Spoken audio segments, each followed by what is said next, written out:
356వ నామము సదాచార ప్రవర్తిక.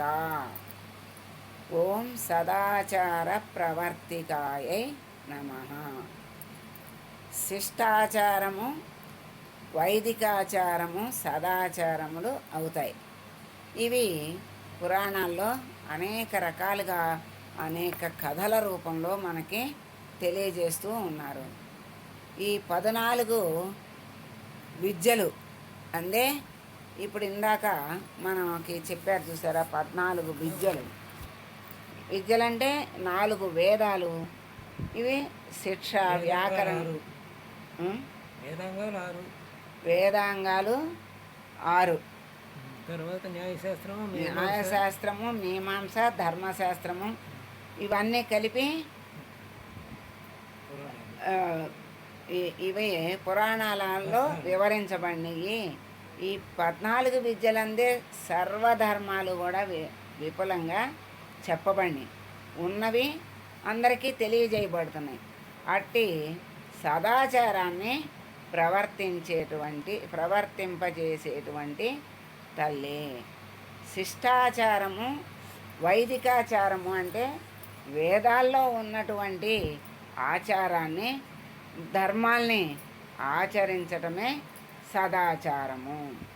సదా అంటే ఎల్లప్పుడూ, ఆచారము అంటే ఆచరింపదగినది, ఎల్లప్పుడూ ఆచరింపదగినది సదాచారము అంటారు. అలా వైదికాచారము అన్న వేద ధర్మాలని ఆచరించటమే వైదికాచారము. శాస్త్రాలన్నీ, వేదాల్లోనే శాస్త్రాలన్నీ ఉన్నాయి, ఆ శాస్త్ర ధర్మాల్ని ఆచరించటమే వైదికాచారము అని అంటారు. శిష్టాచారము అంటే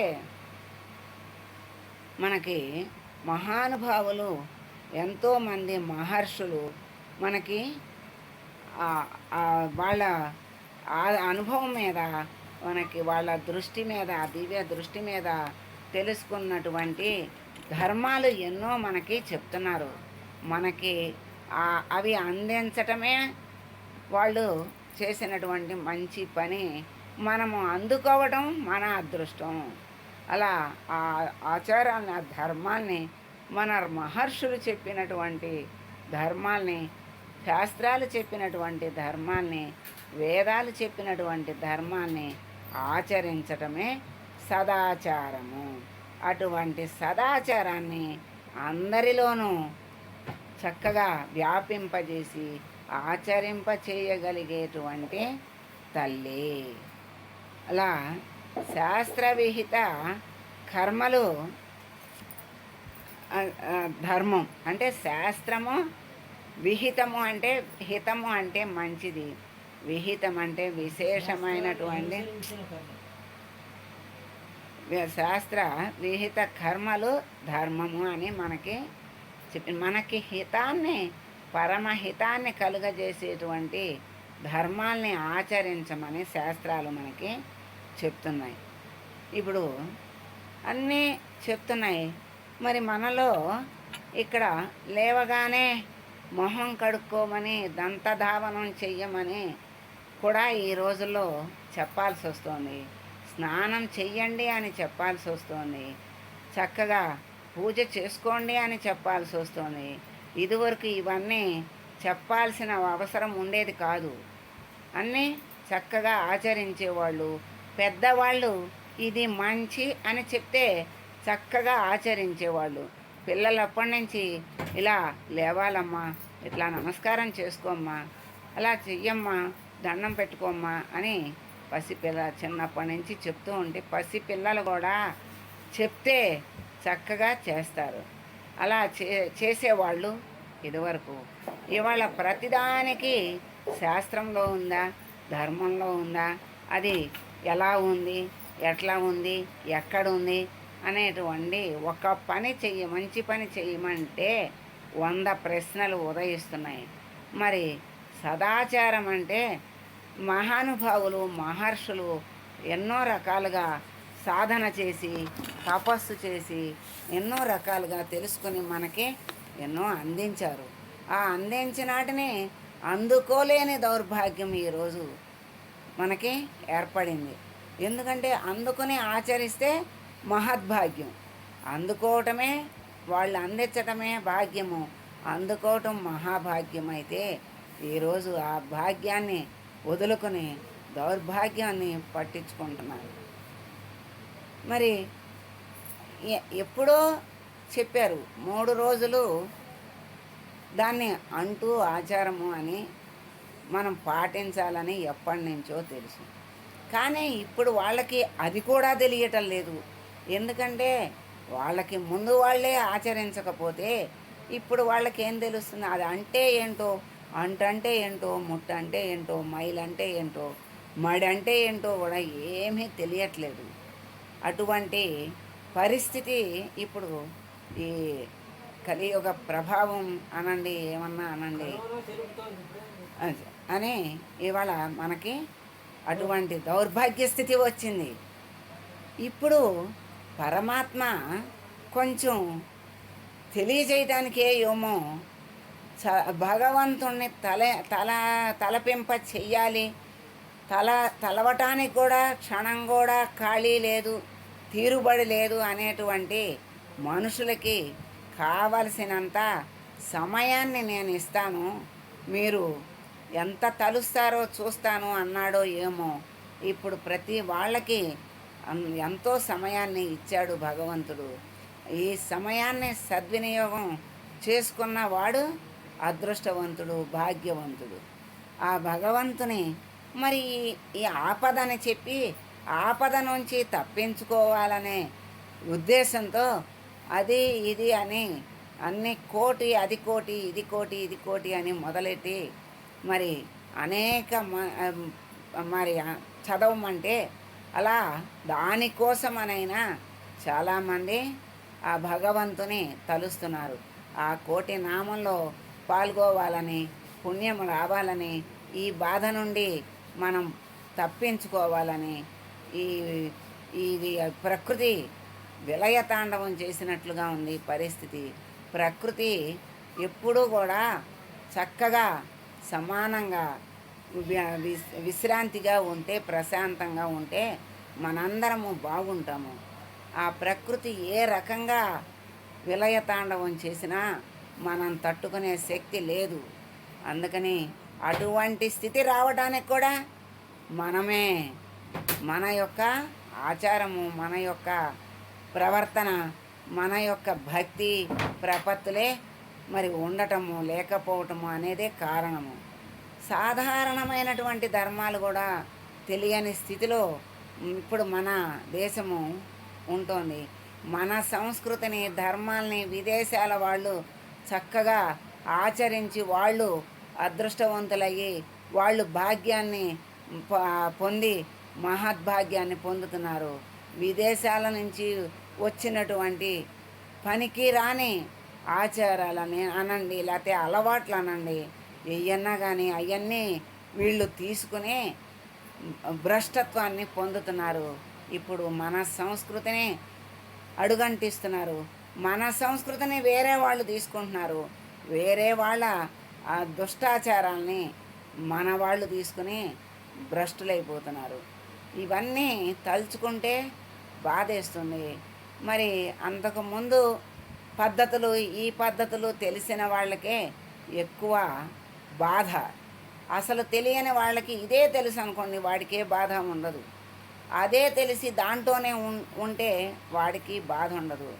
ఈ మధ్య 2 రకాలు చూసి దాన్ని ఎవరికి ఏమీ చెప్పలేక, ఎవరిని ఏమీ అనలేక మరి ఆ మనసు వేదన పడుతుంది. అయ్యో వీళ్ళు ఇలా భ్రష్టులైపోతున్నారే, భగవంతుడికి దూరం అయిపోతున్నారే, ఆ భగవంతుడిని ఆశ్రయిస్తే ఆ భగవంతుని యొక్క శక్తే మనల్ని రక్షిస్తుంది అనే జ్ఞానం లేకుండా పోతోంది. అయ్యో ఇలా అయిపోతుంది ఏంటి? దైవశక్తి ఉండాలి మనకి. దైవశక్తి లేకపోతే మనం ఏమీ చెయ్యలేము. ఆ దైవశక్తే మనల్ని కాపాడుతుంది, మనల్ని రక్షిస్తుంది. ఆ దైవ శక్తి ఎలా వస్తుంది అంటే సదాచారము వల్ల ఆ దైవానుగ్రహం ఉంటుంది. ఆ దైవానుగ్రహం మనల్ని రక్షిస్తుంది. ఆ దైవశక్తి మనల్ని కాపాడుతుంది. మనకి ఆ దైవశక్తి వస్తుంది కూడా. మరి ఆ దైవశక్తి వస్తేనే మనం రక్షింపబడతాము. ఆ శక్తే మనకి అనుగ్రహ రూపంలో వస్తుంది. మరి ఇటువంటి స్థితిలో ఏమీ చేయలేకపోతున్నాం. శాస్త్ర ప్రకారం నడుచుకుంటే సదాచారము. శాస్త్రాన్ని విడిచి అశాస్త్రంగా నడిస్తే అది సదాచారము కాదు. అప్పుడు వాళ్ళు రక్షింపబడరు, వాళ్ళు భ్రష్టత్వాన్ని పొందుతారు. దాని యొక్క ఫలితాన్ని వాళ్ళు ఇప్పుడు తెలుసుకోలేరు. అందుకే నవ్వుతూ చేస్తాడు, ఏడుస్తూ అనుభవిస్తాడు అంటారు. చేసే తప్పులు పాపాలు అది దాని యొక్క ఫలితం తెలియక భక్తి పాపభీతి లేనటువంటి వాళ్ళే ఇటువంటి అధర్మమైన పనులు చేస్తారు.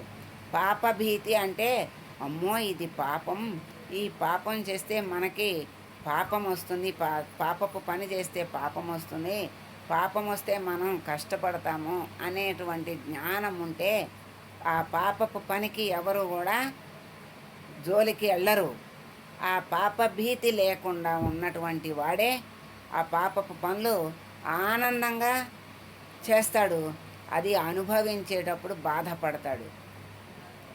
అందుకే ఆనందంగా నవ్వుతూ చేస్తాడు, ఏడుస్తూ అనుభవిస్తాడు అంటారు.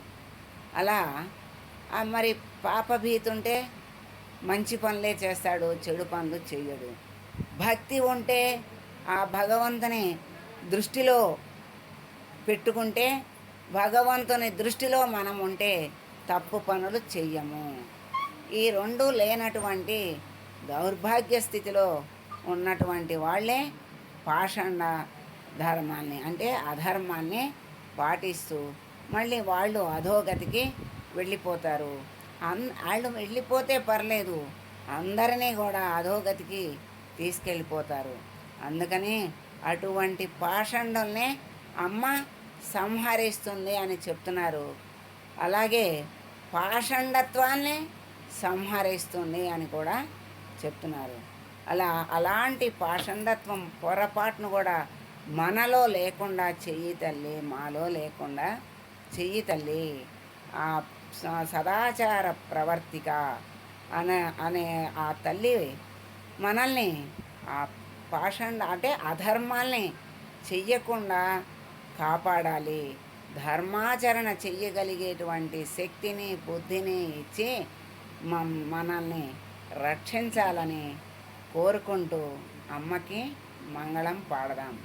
సదాచార ప్రవర్తికకి మంగళం పాడదాం. సర్వమంగళ మాంగళ్యే శివే సర్వార్థ సాధకే శరణ్యే త్రయంబకే దేవి నారాయణి నమోస్తుతే. ఓం సర్వే జనా సుఖినో భవంతు, సమస్త సన్మంగళాని భవంతు.